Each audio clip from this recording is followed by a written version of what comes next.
अस्सलाम वालेकुम। Chapter number 5 linear वालेकुम मैथड सलाम। से स्टार्ट करेंगे। ठीक है। आई थिंक सो जितने लोगों ने आना था वो आ चुके हैं। तो हम यहाँ से स्टार्ट करते हैं। ये चैप्टर बहुत ज़्यादा इंपॉर्टेंट है चैप्टर है। तो जहाँ से कहीं से कोई आपको समझ नहीं लगती या कोई बात डिस्कस करनी हो तो आप कर सकते हैं। ठीक है। तो चैप्टर नंबर उन लोगों के लिए तो चैप्टर नंबर 4 बहुत ज़्यादा इंटरेस्टिंग रहा है जिन लोगों ने इसको बड़ी तवज्जो के साथ समझा है। और दूसरी बात, जिन लोगों ने इसके एक्सरसाइज के क्वेश्चन देख लिए हैं उनके लिए तो ये चैप्टर बहुत ही अच्छा हो गया। मतलब किस हिसाब से कि आने वाले टेस्टों के हिसाब से, पीपीएससी के हिसाब से, एमएस टेस्ट के लिहाज से सबके लिए बेहतर हो गया। चैप्टर नंबर 4 की एक्सरसाइज में बहुत ज़्यादा एमसीक्यूज भी हैं और बहुत ज़्यादा अगर आप टेक्निकल क्वेश्चंस देखें तो वो भी सोल्व करने का आपको मौका मिल जाता है, क्योंकि आपने डेफिनेशन तो पीछे क्लियर पढ़ी है। सही है। तो आगे चैप्टर नंबर 5 हम पढ़ते हैं लीनियर मैपिंग। लीनियर मैपिंग पढ़ने से पहले हम देखते हैं कि मैपिंग और जो फंक्शंस हैं ये हमारे पास क्या रोल अदा करते हैं। ठीक है। तो यहाँ पर देखते हैं मैपिंग एंड फंक्शन। ये सबको पता है कि हमारे पास दो आर्बिट्रेरी नॉन एम्प्टी सेट्स हों तो उनके दरमियान हम एक मैप डिफाइन करवा सकते हैं। ठीक है। Is called the mapping. ठीक है। From A to B it is denoted by from A to B.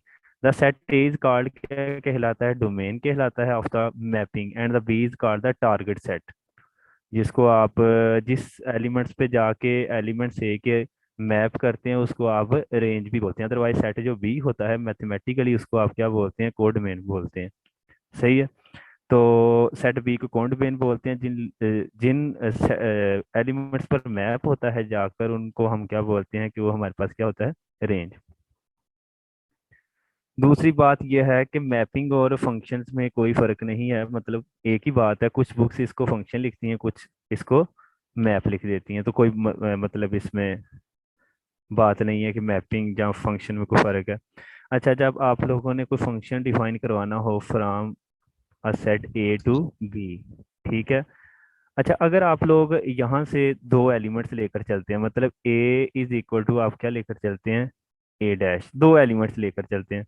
आप इसको हल करते करते एक मौका आ जाता है कि आप इसके इमेजेस को बराबर करवा देते हैं। F of A is equal to F of A prime.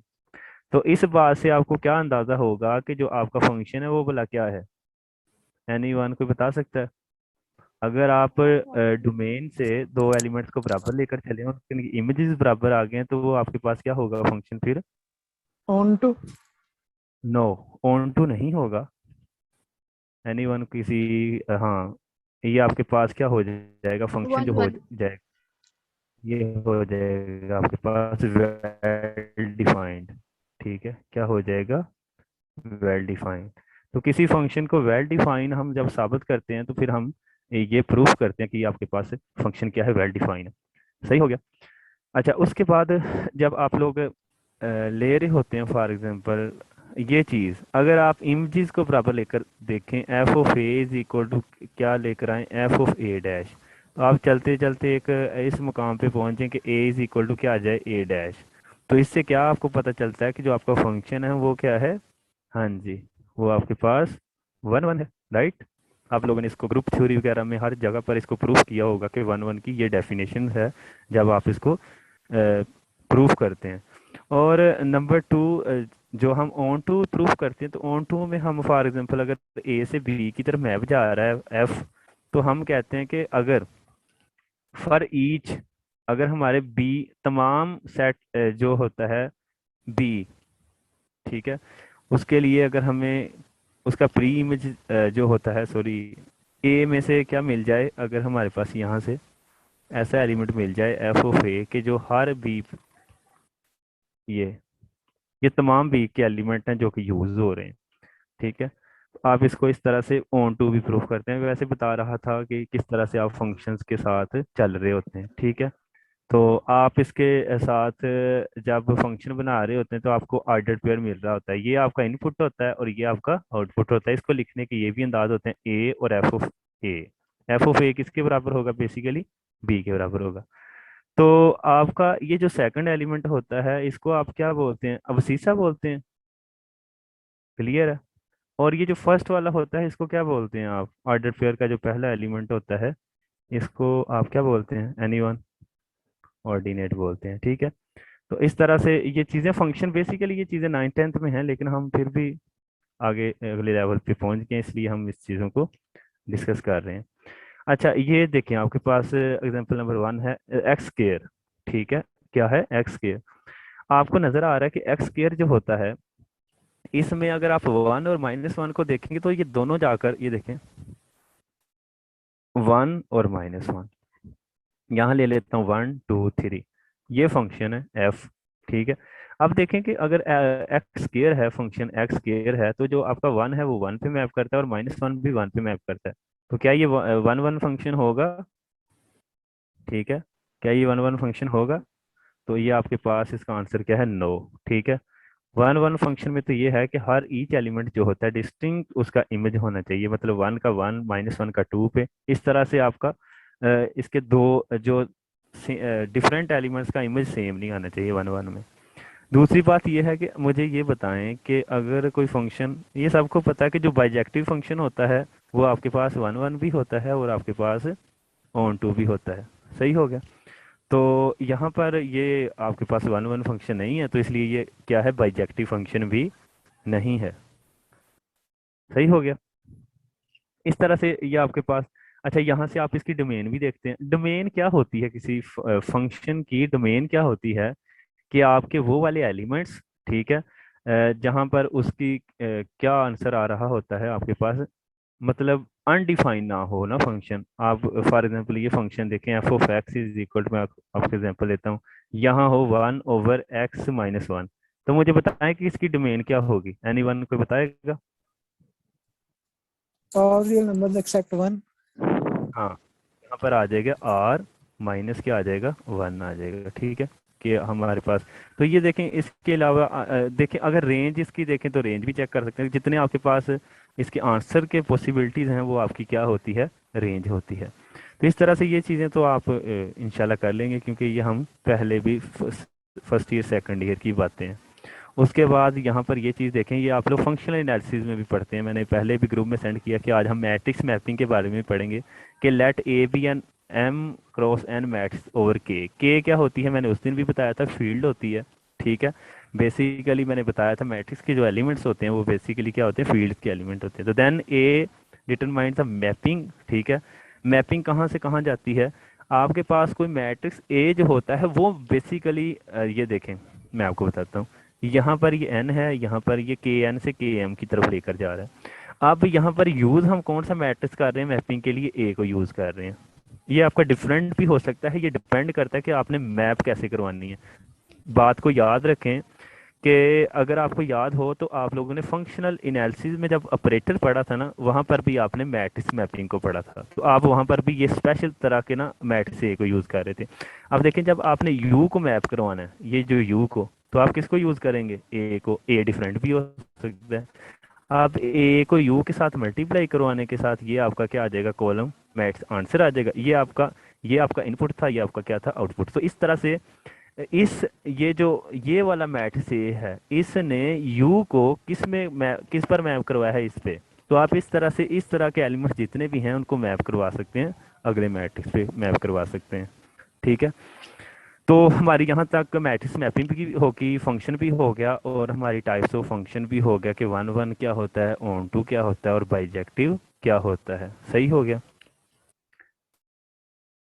ठीक है, तो यहाँ पर एक चीज को फिर रिमाइंड करवा दूं कि जो ए मैट्रिक्स है ये बेसिकली मैपिंग के लिए यूज होता है। मैट्रिक्स मैपिंग के लिए ए डिफरेंट होगा तो आपका यू में भी डिफरेंट मैट्रिक्स पे जाके क्या करे? मैप करे।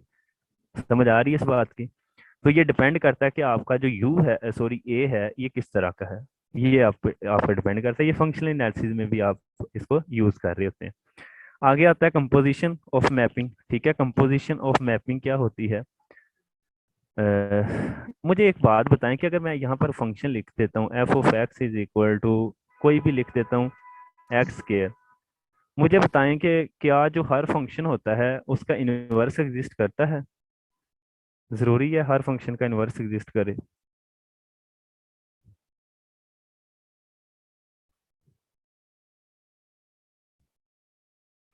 कोई ऐसा फंक्शन बताएं कि जिसका इनवर्स एग्जिस्ट ना करता हो।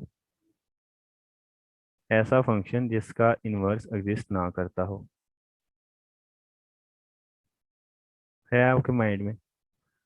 तो यहाँ पर हम ये चीज़ कह सकते हैं क्लियरली कि ज़रूरी नहीं है कि हर फंक्शन का जो इन्वर्स है वो आपके पास एग्जिस्ट करे। एक और बात बता दूं, आप लोगों ने सेकंड ईयर की एक्सरसाइज में कुछ क्वेश्चंस किए होंगे जहाँ पर आप फंक्शंस के क्या फाइंड करते हैं, इन्वर्सेस फाइंड करते हैं। ठीक है। तो यहाँ पर इन्वर्स अगर ये देखें, मैंने पहले भी बताया था ये चीज़, अगर ये आपका एफ, ये आपका क्या है, ये आपका एफ है, ये आपका वन है, ये टू है, ये थ्री है, ये फोर है, ये वन है, ये टू है, ये थ्री है, ये फोर है। अब यहाँ पर वन वन पे मैप करेगा, और यहाँ पर अगर मैं एक एलिमेंट, सॉरी, यहाँ पर रुकें, यहाँ पर एक एलिमेंट में यहाँ पर -1 भी ले लूँ तो -1 भी किस पर मैप करेगा, वन पे। अच्छा, अब जरा देखें, जब एफ इनवर्स होगा तो पहले तो हमारा सेट ए से किस तरफ था, फंक्शन बी की तरफ। या एफ इनवर्स में क्या होता है, बी से ए की तरफ, ऐसे ही होता है ना एफ इनवर्स। तो मुझे बताएं कि क्या ये फंक्शन की डेफिनेशन को पूरा कर रहा है, क्या जो वन है, क्या हमारे पास डोमेन में एलिमेंट डिस्टिंक्ट होना चाहिए, या वहां रिपीट भी हो जाए तो कोई मसला नहीं है। ये क्या फंक्शन है एफ इनवर्स? नहीं है, क्योंकि ये No. फंक्शन की डेफिनेशंस को पूरा नहीं करता, वहां पर तो आपके पास रिपीटेशन आ जाती है। ठीक है, ऑर्डर पेयर में जो फर्स्ट एलिमेंट है वो क्या हो जाता है, रिपीट हो जाता है। सही है। तो जब हमारे पास एक थ्योरम इस तरह का भी है कि जब हमारे पास फंक्शन का इन्वर्स एग्जिस्ट कर जाता है, तो हमारे पास वो जो चीज़ होती है उसकी बाइजेक्शन के बारे में भी हम कह सकते हैं कि हमारे पास बाइजेक्टिव भी होने के उसके चांसेस होते हैं। अच्छा, दूसरी बात ये, अगर ग्राफिकली देखें, मुझे बताएं, अगर ये मैं सर्कल लिखूं और इस पर वर्टिकल लाइन टेस्ट लगा दूं, तो ये कितने पॉइंट्स पे इसको करता है, बस टू पे। तो जो फंक्शन, सॉरी, सर्कल का ग्राफ होता है, क्या, सो सर्कल होता है बेसिकली, ये क्या फंक्शन होता है हमारे पास, सर्कल का जो ग्राफ होता है, इसके अगर हम वर्टिकल लाइन के थ्रू अगर चेक करें तो क्या ये फंक्शन है या नहीं है। और साथ ये भी बताएं कि वर्टिकल लाइन टेस्ट जो होता है ये किस लिए यूज होता है, बेसिकली ये फंक्शन को चेक करने के लिए यूज होता है कि फंक्शन है या नहीं है। अच्छा, दूसरी बात मैं आपके सामने करता हूँ कि ये तो सर्कल था पूरा, सर्कल की क्या होती है formulation, x square plus y square is equal to क्या होता है, ए स्केयर। यही होता है ना। अगर मैं आपके सामने ये चीज रख दूं कि आपके पास सेमी सर्कल है, ये वाली चीज, मुझे बताएं कि सेमी सर्कल जो होता है क्या ये फंक्शन होता है, सेमी सर्कल? Yes yes. होता ये है। आपके लाइन टेस्ट को क्या करता है, सेटिस्फाई। इसके बाद अगर मैं कुछ ग्राफ्स आपके सामने ये बनाऊं, तो ये ग्राफ किसका है? अब तो मैथमेटिक्स काफी पढ़ लिए, पता होना चाहिए। तो ये ग्राफ किसके, y इज इक्वल टू आपके पास एक्स स्क्र, राइट, इसका ही है। ठीक है। तो चलें, जी पैराबोला हो गया। अगर मैं इस पर हॉरिजेंटल लाइन टेस्ट लगाता हूँ, हॉरिजेंटल लाइन टेस्ट, ये चीज़ें बेसिक हैं लेकिन फिर भी काम की हैं। अगर मैं हॉरिजेंटल लाइन यहाँ पर टेस्ट लगाता हूँ तो ये कितने पॉइंट्स पर इसको करता है, इंटरसेक्ट टू पे। तो मुझे बताएं कि ये हमें क्या इस चीज़ के बारे में बताता है कि ये फंक्शन क्या है, क्या नहीं है, या क्या है, ये किस चीज़ के बारे में बताता है। ये हॉरिजेंटल लाइन टेस्ट है। Vertical line test is use for the check to function. और जो हॉरिजेंटल टेस्ट है ये किस लिए यूज होता है, एनीवन, किसी को आइडिया हो? ठीक है, वन वन फंक्शन के लिए। वन वन के लिए। तो ये आपके पास जो पैराबोलिक ग्राफिक से आप इसको देख सकते हैं कि आपके पास वन वन फंक्शन नहीं है। ठीक है। अच्छा, ये किसी के मैसेज आ रहे हैं कि आवाज नहीं आ रही, क्या आवाज में मसला है कोई, मतलब कम आवाज आ रही है? हाँ जी, आवाज कम आ रही है, अगर कोई ऐसा इशू है तो बता दें। ठीक है।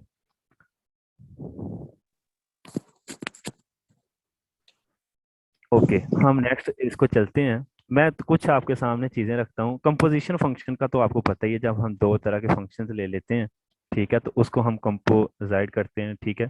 तो फिर आपको पता है कंपोजिशन जो होती है फंक्शन की वो कम्यूटेटिव नहीं होती, ये तो सबको पता है।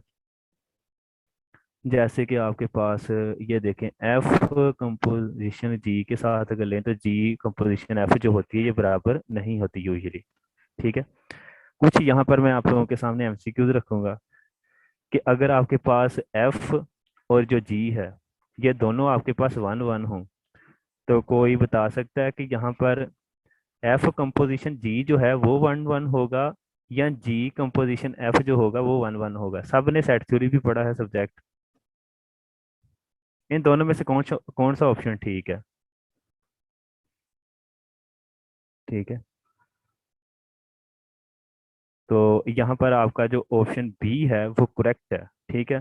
अगर एफ और जी जो हैं वो वन वन होते हैं तो आपका जी ऑफ एफ, इसको प्रूव भी कर सकते हैं आप ना सेट थ्योरी में, कि ये आपके पास क्या होता है, वन वन होता है। ठीक हो गया। अच्छा, यहाँ पर मैं थोड़ा सा चेंज करता हूँ, अगर एफ और जी जो हैं वो दोनों क्या होते हैं, ऑन टू होते हैं, तो मुझे बताएं कि क्या एफ कंपोजिशन जी जो है वो ऑन टू होगा, या आपके पास जी कंपोजिशन एफ जो होगा वो ऑन टू होगा। हाँ जी, एनी आइडिया है किसी के पास? तो ये दोनों के लिए रिजल्ट सेम ही है। यहाँ पर भी जी कंपोजिशन एफ जो होगा वो आपके पास क्या होगा, ऑन टू होगा। तो यहाँ पर भी बी था, यहाँ पर भी क्या है, बी है। तो आप इसको प्रूफ कर सकते हैं, ठीक है, तो मसला नहीं है। समझ आ रही है सबको? ठीक है, कंपोजिशन तो आप लोगों ने सबने पहले भी पढ़ी हुई है। यहाँ पर ये दो तीन एमसीक्यूज थे जो मैंने आप लोगों के साथ डिस्कस किए हैं। यहाँ पर दो एमसीक्यूज और आप लोगों के साथ डिस्कस करूंगा और आप लोगों से पूछूंगा कि ये किस तरह से है। अच्छा, पहले तो हम इसका थोड़ा सा उलट ले लेते हैं। मैं कहता हूँ कि हमारे पास जी, सॉरी, जी कंपोजिशन एफ जो है, ये मैं कहता हूँ कि मेरे पास वन वन है। ये मेरे पास क्या है, ये चीज। यहाँ से हम क्या इंप्लाइज कर सकते हैं कि एफ वन वन है या जी वन वन है। ठीक है, क्या इंप्लाइज कर सकते हैं? बेसिकली ये देखें, ये इस तरह से काम चल रहा है, ए बी सी। ये ए से बी कौन सा फंक्शन है, एफ है, ठीक है। और बी से सी कौन सा फंक्शन है, जी है। अब वन वन से क्या मुराद है, गौर से चेक करिए। जी कंपोजिशन एफ, हमने पहले एफ को यूज करना होता है, फिर हमने किसको यूज करना होता है, जी को। इसका मतलब है ये जी कंपोजिशन जो एफ है ये कहाँ से कहाँ मैप है, एनीवन ये तो बता सकते हैं ना आप। जी कंपोजिशन एफ कहाँ से कहाँ मैप है, सी से ए है या ए से सी है? सी से ए। हाँ जी, ए टू सी, ये हमारा कहाँ से कहाँ है, ए टू सी, ये तो सबको पता है। अब देखें कि आपका जो जी कंपोजिशन एफ है वो वन वन है। वो क्या है आपका, वन वन है। तो क्या आपके पास आइडिया है कि आपके पास एफ जो है वो वन वन होगा या जी वन वन होगा? एफ वन वन है। बात को फिर गौर से सुने कि हम यहाँ पर पहला जो फंक्शन यूज कर रहे हैं वो एफ कर रहे हैं, और फिर हम किसको यूज कर रहे हैं, जी को। तो यहाँ पर एक, यहाँ पर एफ जो होगा वो आपका क्या होगा, वन वन होगा। इसको प्रूव भी कर सकते हैं। इसी तरह से अगर जी कंपोजिशन एफ जो हो है वो आपके पास ऑन टू हो, तो आपके पास यहाँ भी रिजल्ट आपको क्या कहता है कि आपका जो जी होगा वो क्या होगा, ऑन टू होगा। तो ये डिपेंड किस पे कर रहा है, आपकी मैपिंग पे डिपेंड कर रहा है कि आपकी मैपिंग किस तरह से डिफाइन है। अगर यहाँ पर मैं जी इसको कर देता हूँ, ये वाली चीज को ना जी कर देता हूँ, इसको एफ कर देता हूँ, तो आपको मे बी वो डिफरेंट हो जाएगा, क्योंकि फिर तो आपका जी वन वन हो जाएगा, उधर एफ ऑन टू हो जाएगा। तो ये याद रखें कि मैपिंग किस तरह से डिफाइन है। ठीक है, अगर किसी को इन चीज़ों की समझ नहीं लगी तो वो बता दे। ठीक है, कंपोजिशन भी आप लोगों ने पहले पढ़ी हुई है, काफ़ी क्वेश्चंस वगैरह इसके सोल्व किए हैं। ये आपके सामने सारी मैं एमसीक्यूज रख दी हैं। ओके, तो नेक्स्ट हम चलते हैं। नेक्स्ट हमारा क्या काम है, क्योंकि अभी तो हम बेसिक पे फिर रहे हैं। तो आगे आता है हमारा one to one and onto mapping. तो वन टू वन मैपिंग तो आपको पता है क्या होती है, इंजेक्टिव होती है, जिसमें अगर आप दो इमेजेस लेते हैं, ठीक है, और उसके जो प्री इमेजेस हैं वो भी क्या आते हैं, बराबर आते हैं। तो ये डेफिनेशन थी। इसके बाद आपके पास क्या आ जाता है, ऑन टू। ऑन टू का अदर नेम क्या है आपके पास, सर्जेक्टिव है। तो इसमें आपका इमेज जो होता है, image of the at least one आपके पास एग्जिस्ट कर जाए डोमेन में, इस तरह का एलिमेंट का जिसका इमेज भी हो, तो वो आपके पास ऑन टू होता है। और आपके पास अगर कोई फंक्शन वन वन भी होता है और ऑन टू भी होता है, that will be bijective function. सही है। तो अगर आपके पास लीनियर ट्रांसफॉर्मेशन जो अभी हम पढ़ेंगे वो आपके पास वन वन हो जाती है, तो वो आपके पास क्या हो जाएगी, वो आपके पास मोनोमॉर्फिज्म हो जाएगी। और अगर आपके पास ऑन टू होती है तो वो आपके पास क्या होती है, एपीमॉर्फिज्म होती है। ठीक है, और अगर आपके पास बाइजेक्टिव हो जाए तो वो आपके पास क्या होती है, आइसोमॉर्फिज्म हो जाती है। ठीक हो गया, सही है। अच्छा, उसके बाद आपके पास इडेंटिटी और इनवर्स मैपिंग है, ये भी मैंने आपको बता दिया। ये चीज़ को ज़रा देखिएगा, क्योंकि आप लोग एडवांस जब पढ़ेंगे जाके, इडेंटिटी में इट सेल्फ कॉल्ड इडेंटिटी मैपिंग। तो के जो हमारे पास इडेंटिटी मैप क्या होती है बेसिकली, इडेंटिटी मैप से क्या मुराद है, कोई डिफाइन कर सकता है? इडेंटिटी मैप, आइडेंटिटी मैप होती है कि जो एवरी एलिमेंट को उसी पे जाकर क्या करती है, मैप करती है। यही होती है या कुछ और होता है?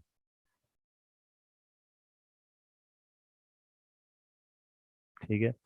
तो यहाँ पर ये देखें, अगर आपका जी कंपोजिशन एफ इडेंटी में एफ आ जाता है, और जी एफ कंपोजिशन जी जो है वो भी इडेंटी आ जाता है, और जी कंपोजिशन एफ वो भी इडेंटी आ जाता है, तो इस तरह से हम कह सकते हैं कि ये हमारे पास जो इस तरह का होता है, फिर हम उसको बाइजेक्टिव भी कह सकते हैं कि इस तरह से हमारी बाइजेक्शन भी एग्जिस्ट कर सकती है, या वन वन फंक्शन भी एग्जिस्ट कर सकता है। ठीक है। ये हम हायर जब क्लासेस में जाते हैं फील्ड में, तो आप लोग ये चीज़ें पढ़ेंगे। आगे आती है लीनियर ट्रांसफॉर्मेशंस। लीनियर ट्रांसफॉर्मेशंस के लिए यहाँ से हमारा लीनियर अलजेब्रा जो है बेसिकली अपने हायर लेवल की तरफ जाना स्टार्ट हो गया। ठीक है, क्योंकि पहले तो हम बेसिक पढ़ रहे थे। अच्छा, उसके बाद ये देखें, लीनियर ट्रांसफॉर्मेशंस के लिए आपके पास दो वेक्टर स्पेसिस का होना जरूरी है, वी का और यू का। अगर आप वी से यू की तरफ एक मैप डिफाइन करवाते हैं, दैट विल बी एफ। ठीक है।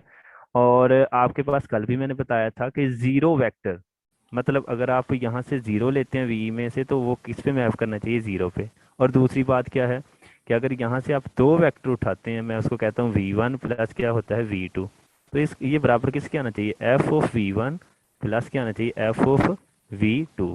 क्लियर। और थर्ड बात, अगर आप एक स्केलर लेते हैं और साथ एक वेक्टर वी से लेते हैं, तो स्केलर बाहर आ जाना चाहिए और ये चीज़ इधर आ जानी चाहिए। ठीक है। इसको आप क्या बोलते हैं कि ये आपके पास क्या होती है, linear transformation from a vector space V to U. सही होगी बात। अच्छा, यही बात जब आप ग्रुप थ्योरी में करते हैं, तो इसको आप क्या बोलते हैं, इसको आप होमोमॉर्फिज्म बोलते हैं। ठीक है, क्या बोलते हैं, होमोमॉर्फिज्म बोलते हैं। तो ये आप चेक करें कि आपके पास ये चीज़ें ये मैंने लिखी हैं, ये वन स्टेप क्राइटेरिया लिखा हुआ है, आपको समझ आएगी होगी, कल भी मैंने आपको बताया था, बताने की ज़रूरत अब नहीं है। सही हो गया। इस तरह से ये देखें, आपके पास एग्जांपल 5.4 है। मैक्सिमम क्वेश्चन सोल्व करने की कोशिश किया करें, क्योंकि आपके पास जितना करेंगे डेफिनेशन क्लियर होगी, डेफिनेशन को क्लियर करके क्वेश्चन करें। ये देखें, आपके पास ये मैप है, ये चीज़। ठीक है। यहाँ पर अगर आप चेक करें, तो आपके पास जो है, आपने इसको चेक क्या करना है कि ये लीनियर ट्रांसफॉर्मेशन है या नहीं है। ठीक है। तो आपने दो तरह के वेक्टर लिए हैं, ये v और क्या लिया है, w।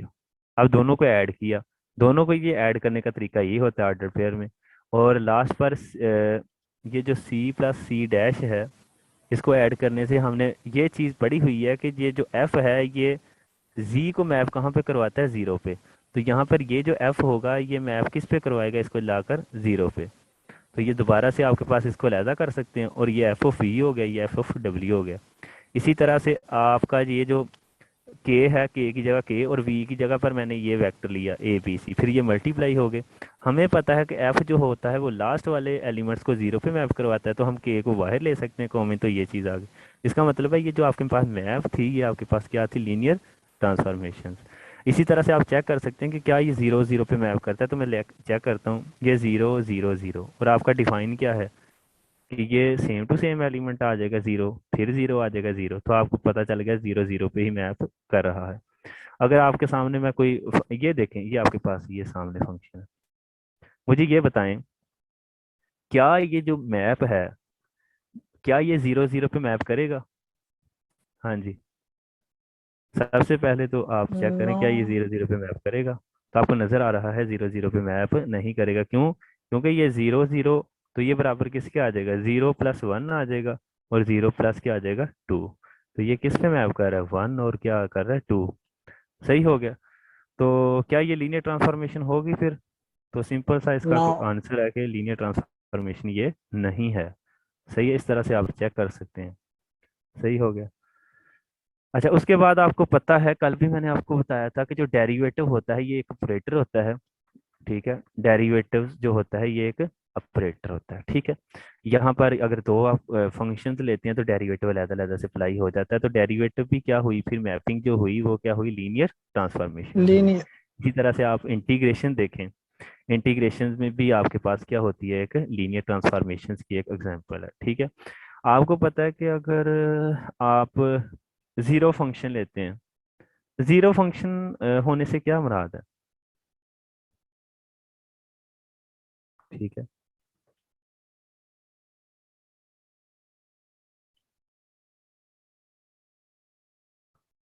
अच्छा, यहाँ पर एक चीज हम डिस्कस करते हैं, चलें आपसे करते हैं कि डेरिवेटिव में अगर हम चेक करना चाहें कि जीरो वेक्टर जीरो पे ही मैप करता है तो क्या मुराद है इससे, कोई बता सकता है? हाँ जी।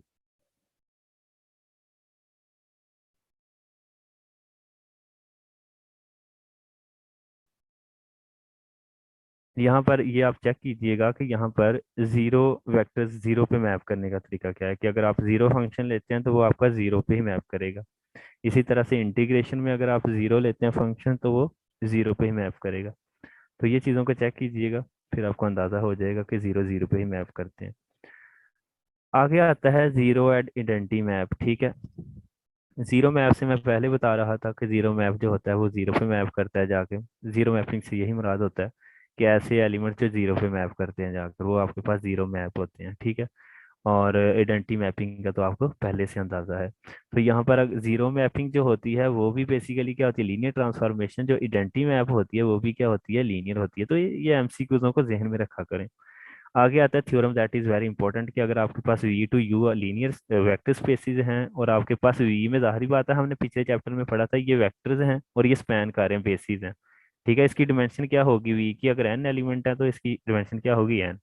और यहाँ पर यू में कितने हैं एलिमेंट्स, उसमें भी एन है, ठीक है। देन देयर एग्जिस्ट है यूनिक, अगर उसमें भी एन है उसमें भी एन है, दोनों क्या हैं, उसकी बेसिस हैं। तो हमारे पास एक लीनियर मैपिंग होगी जो कि वी को किस पे मैप करेगी, जाके यू पे मैप करेगी। क्लियर हुई बात? ये थ्योरम इंपॉर्टेंट था। इसी तरह से मैट्रिक्स एंड लीनियर ट्रांसफॉर्मेशन। आगे आता है वेक्टर आइसोमॉर्फिज्म, ठीक है। कि अगर आपके पास लीनियर ट्रांसफॉर्मेशन एग्जिस्ट कर रही है फ्रॉम वी टू यू, और वो जो मैप है वो अगर आपके पास क्या हो जाए, वो आपके पास one one too and onto हो जाए, मतलब बाइजेक्टिव हो जाए, तो वो आपके पास क्या आ जाती है, आइसोमॉर्फिज्म आ जाती है। इसका भी आपको पता है, मैंने पहले बता दिया हुआ है। ये चीजें भी मैंने कल आपको बता दी थी, थोड़ा सा हम स्पीड से यहाँ से करेंगे, अगर किसी को फिर भी समझ ना आई तो वो यहाँ पूछ ले, कोई मसला नहीं है,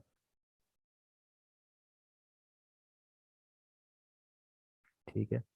तो यहाँ कर्नल और इमेज की बात है कि अगर आपके पास वी टू यू आपके पास एक लीनियर ट्रांसफॉर्मेशन है तो कर्नल में वो वाले एलिमेंट्स आ जाएंगे इस पहले वेक्टर स्पेस में से जो जीरो पे क्या करते हैं, मैप करते हैं। और कल भी मैंने बताया था कि जो कर्नल होता है, कर्नल ऑफ एफ जो होता है, ये सब स्पेस किसकी होगी, वी की होगी। क्लियर?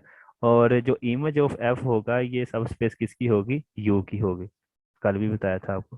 तो इमेज का भी आपको पता है, जो उसके इमेजेस आते हैं वो आपके पास क्या होते हैं, वो भी बेसिकली उसकी सब स्पेस होते हैं। सही है। तो ये नीचे उसके प्रूफ भी हैं, आप इसको देख सकते हैं, ये देखें। सही है। तो यहाँ पर अगर आप चेक करें ये चीज, लेट आर, एक सेकंड, यहाँ अगर आप बात करें आर क्यूब से आर क्यूब की तरफ, फंक्शन जो है वो इस तरह से डिफाइन है, ठीक है। तो आपके पास, अच्छा, आपके पास अगर आप देखें तो इसका kernel of S is the z axis, that is the point, इस तरह के पॉइंट्स होंगे जो आपके कर्नल में आएंगे। सही हो गया।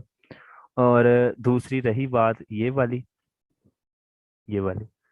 इमेज क्या होगा, इसका इमेज आपके पास एक्स वाई प्लेन होगा, जिसमें आपके पास, क्योंकि आपको नजर आ रहा है कि यहाँ आपका जी जो है वो जीरो है, जी आपका क्या है, जीरो, तो बचा कौन सा फिर, एक्स वाई। तो फिर आपका इमेज क्या होगा, एक्स वाई प्लेन होगा। लेकिन अगर आप कर्नल की बात करें, कर्नल, तो कर्नल आपका क्या होगा, फिर जी एक्सिस होगा। कर्नल फाइंड करने का आपको तरीके का पता ही है, कि आप जो इमेजेस होता है जिस तरह से ये आया है, इसको आप किसके बराबर रख लेते हैं, जीरो जीरो जीरो के। तो यहाँ पर आपका एक्स भी जीरो होगा, वाई भी क्या होगा, जीरो होगा। लेकिन ये जीरो जीरो से बराबर होने से मुराद ये है कि आपके यहाँ पर पॉइंट्स जो हैं वो बराबर भी हो सकते हैं, जिसको आप एज अ सी ले सकते हैं, जो कि जी एक्सिस होगा, ठीक है। इस तरह से आप डिफरेंट मैपिंग के कर्नल और इमेजेस फाइंड कर सकते हैं। इमेज तो आपको नजर आ जाता है, लेकिन कर्नल थोड़ा सा इसको जरा चेक कर लीजिएगा। अच्छा, उसके बाद आपके पास ये कर्नल और इमेजेस के रिलेटेड है, तो ये चीज़ों को आप देख लीजिएगा क्योंकि हमने इसको पहले भी पढ़ा हुआ है, ठीक है। आगे आता है ये थ्योरम जिसकी मैंने बात की थी, रैंक नैलिटी थ्योरम जो होता है, ये बड़ा इंपॉर्टेंट है वेक्टर अलजेब्रा में। ठीक है, तो रैंक नैलिटी क्या होता है कि अगर आपके पास वी टू यू जो है वो लीनियर मैपिंग है, ठीक है, और रैंक जो होता है वो आपका किसके बराबर होता है, इमेज, जो फंक्शन का इमेज होता है उसकी जो डिमेंशन होती है उसको आप क्या बोलते हैं, रैंक। तो रैंक, किसी फंक्शन का रैंक फाइंड करने से मुराद क्या है कि आप अगर इमेज की डिमेंशन फाइंड कर लें तो वो आपकी क्या होगी। तो इसी तरह से अगर आप कर्नल, मतलब फॉर एग्जाम्पल ये देखें ना, ये चीज, ये 0 है, ये 1 है, ये 2 है, ये 3 है, ये 1 2 3, ये भी 0 पे मैप कर रहा है, ये भी 0 पे, ये भी। तो यहाँ पर आप जो का जो कर्नल होगा, कर्नल, ये एफ है, कर्नल ऑफ एफ जो होगा उसकी डिमेंशन भला क्या होगी यहाँ पे, ये जो मैंने आपके सामने लिखी है, क्या होगी भला। कर्नल ऑफ एफ की जो डिमेंशन है वो बेसिकली कितनी होगी, एनीवन, वो आपके पास 3 होगी, कितनी होगी, 3।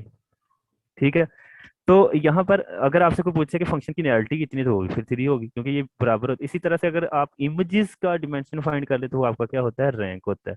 सही हो गया। या आप नेक्स्ट जो है ये वाली चीज जो बहुत ज्यादा इम्पोर्टेंट है वो ये है कि आपकी जो पहली, जहाँ से ये देखें, आपकी वी टू यू जा रही है ना मैपिंग, तो डिमेंशन अगर आप वी की फाइंड करना चाहते हैं, ये पहली वेक्टर स्पेस की, तो वो किसके बराबर होगी, कि अगर आप कर्नल की और इमेज दोनों की डिमेंशन को ऐड करें तो वो आपकी डिमेंशन किसकी आ जाएगी, वी की, इस चीज की, ये यू है। सही है। तो अगर नैलिटी और रैंक को भी अगर ऐड कर दें तो वो भी आपकी क्या बन जाएगी, डिमेंशन वी की बन जाएगी। ये अगला अगला क्वेश्चन देखें, that is the very interesting and the, ये देखें एक सेकंड, ये चीज, क्योंकि इसमें आपने इमेज और ये देखें, ये आपके पास क्या है, लीनियर मैप है, कहाँ से कहाँ, R4 से R3। आपको नजर भी आ रहा है कि यहाँ पर जो V की डिमेंशन है वो कितनी है, बेसिकली 4। फिर भी आप फाइंड करें। अब आपका रैंक और नैलिटी दोनों को ऐड करने से भला आंसर क्या आना चाहिए, हाँ जी, रैंक और नैलिटी को ऐड करने से आपका आंसर क्या आना चाहिए, क्योंकि वी का तो हमें पहले पता चल गया 4 है, तो दोनों को ऐड करने से हमारा आंसर थ्योरम के मुताबिक क्या आना चाहिए, 4 आना चाहिए। तो ये देखें, हमने उसकी जो है वो यूजुअल जो है वो बेसिस ली, फिर उन पर इमेजेस चेक किए, ये आपके पास इमेजेस आगे 4, इनको आप लोगों ने इमेजेस को कहाँ लिख लिया कि मैट्रिक्स की फॉर्म में, फिर इसकी एचेलन फॉर्म बनाई क्योंकि रैंक फाइंड किया ना। तो ये आपके पास रैंक इसका कितना आ गया, कितना आ गया, 2। अब इसका रैंक 2 है तो इसका मतलब है इमेज की जो डिमेंशन है वो भी कितनी है, 2 है। क्लियर हुई बात। फिर मैंने अभी थोड़ी देर पहले बताया था कि कर्नल फाइंड करने के लिए आप सबसे पहले जो मैप होता है उसको किसके बराबर रखते हैं, 0 0 के, क्योंकि डोमेन में 4 थी डिमेंशन और रेंज में 3 थी, इसलिए आपने 0 0 के बराबर रख दिया। अब आगे जाके देखें, जब आपने 0 0 के बराबर रखा तो ये आपके पास सिस्टम बन गया, ये वाला आपके पास क्या बन गया, सिस्टम। अब ये जब सिस्टम बन गया ये वाला, तो फिर सिस्टम में यहाँ पर मुझे बताएं कि आपके पास जो पिवट है वो कौन कौन से हैं, एक्स और जी, एक्स और जी आपके पास क्या है, पिवट है। मुझे बताएं कि फ्री वेरिएबल्स कितने हैं यहाँ पर, कौन कौन से हैं भला। एक तो, एक तो वाई है, और दूसरा कौन सा है भला, वाई टी। और टी, वाई और टी। तो यहाँ पर हमारे पास फ्री वेरिएबल्स कितने हैं, 2 हैं। तो फ्री वेरिएबल जो होते हैं उससे आपको पता इस बात का चल गया कि आपके पास जो कर्नल की डिमेंशन है, ये जो नॉयल्टी है वो आपके पास कितनी आ गई, 2। तो फिर दोनों को आपने ऐड किया तो वो आपका थ्योरम बन गया कि आपके पास वो कितना आ गया, 4 आ गया। ठीक है, इस तरह से आप इसकी एप्लीकेशंस डिफरेंट वे से चेक कर सकते हैं। ये देखें, ये आपके पास मैट्रिक्स में उसने बताया है ये चीज़, कि अगर आप चेक करना चाहते हैं मैट्रिसेस में, तो ये चीज़ कि अगर आप डिमेंशन के of N is equal to उसमें से इमेजेस फाइंड, क्योंकि ये उधर जाके क्या हो जाएगा, प्लस हो जाएगा, तो वो वही थ्योरम बन जाता है। इस तरह से आप इसको चेक कर सकते हैं। ये थ्योरम को भी देख लीजिएगा कि क्या है। ठीक है, अच्छा, उसके बाद आपके पास सिंगुलर और नॉन सिंगुलर लीनियर मैपिंग आती है, सिंगुलर और नॉन सिंगुलर, कि अगर आपके पास सिंगुलर और नॉन सिंगुलर से क्या फ़र्क है, ये देखें। अगर आपका ये मैप एफ है फ्रॉम वी टू यू, अगर आपके पास ये 0 है, ये 1 है, ये 2 है, 3 है, ये 0 है, 1 है, 2 है, 3 है, अगर आपके पास सिर्फ 0 0 पे मैप करे, 1 1 पे, 2 2 पे, 0 पे, मतलब बात करने का ये है, अगर आपके पास कर्नल ऑफ एफ, उसमें सिर्फ आपका पास क्या वेक्टर आ जाता है, 0 वेक्टर आ जाता है कि 0 0 पे मैप करता है, तो फिर आपका जो मैप होगा वो क्या होगा, नॉन, क्या होगा, नॉन सिंगुलर होगा। तो जो आपके सामने जो मैप मैंने बनाया है, ये नॉन सिंगुलर है या सिंगुलर है? हाँ जी, ये आपके पास क्या है, नॉन सिंगुलर है, आपको नजर भी आ रहा है, ठीक है। लेकिन जो मैं आपके सामने ये मैप बनाने लगा हूँ अब, कि ये आपके पास 0 है, ये आपके पास एक्स है, ये वाई है, ये जी है, ये 0 है, ये 1 है, ये 2 है, ये 3 है, 4, 0 0 पे मैप करे, एक्स इस पे करे, वाई भी इस पे करे, और 2 2 पे कर दे, ये एफ हो और ये वी टू यू हो। अब इसके कर्नल में, कर्नल ऑफ एफ में कौन कौन से एलिमेंट आते हैं, 0 आता है, एक्स आता है, और क्या आता है, वाई। अब मुझे बताएं कि ये जो मैंने मैप लिखा है आपके सामने, ये सिंगुलर होगा या नॉन सिंगुलर होगा? ये आपके पास क्या होगा, सिंगुलर होगा, ठीक है। एक और मैं आपके सामने यहाँ बात करूंगा, शायद किसी को पता हो, अगर किसी मैप का जो कर्नल है वो सिर्फ 0 वेक्टर आए, अगर किसी मैप का जो कर्नल है वो क्या आए, सिर्फ 0 वेक्टर आए, तो कोई मुझे बता सकता है कि वो मैप की क्या खसूसियत होती है आपकी, वो 1 1 होगा या ऑन टू होगा? ये भी काफी इंपॉर्टेंट एमसीक्यूज है। वो आपके पास क्या इंजेक्टिव होगा, होगा। वो आपके पास 1 1 होगा। तो हमारी मीटिंग का टाइम एंड हो चुका है, ठीक है, इसलिए हम यहाँ से फिर नेक्स्ट करेंगे सिंगुलर और नॉन सिंगुलर लीनियर मैपिंग लिए, लेकिन ये हमारा